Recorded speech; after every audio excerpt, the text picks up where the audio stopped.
ఎవరైతే బాధింపబడుతున్నారో, ఎవరైతే అనేక మాటల చేత దుఃఖపడుతున్నారో, ఎవరైతే శ్రమల మధ్యన వెళ్తున్నారో వారందరి పక్షాన వ్యాజ్యమాడే దేవుడు ఆయన.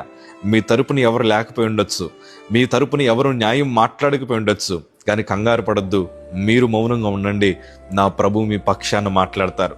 ఎంతమంది అయితే మిమ్మల్ని దుఃఖపరుస్తున్నారో, ఎంతమంది అయితే మీ వెనకాల గోతులు తవ్వుతున్నారో, ఆ పరిస్థితులన్నిటినీ మార్చడానికి నా ప్రభు సిద్ధంగా ఉన్నాడు.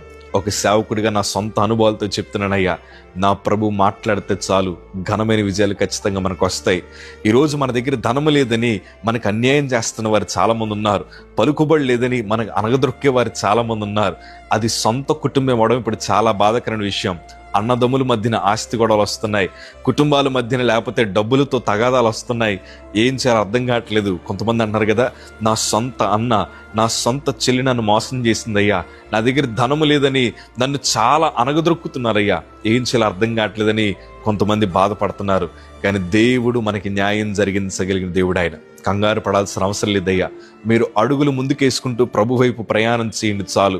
మీ బలహీనమైన చేతులు దేవుని దగ్గరికి చాపి, నువ్వు ఉన్నావన్న ధైర్యంతో బ్రతుకుతున్నానయ్యా, నువ్వు ఉన్నావన్న విశ్వాసంతో జీవిస్తున్నానయ్యా అని మీ జీవితాన్ని ప్రభు చేతిలో పెట్టండి.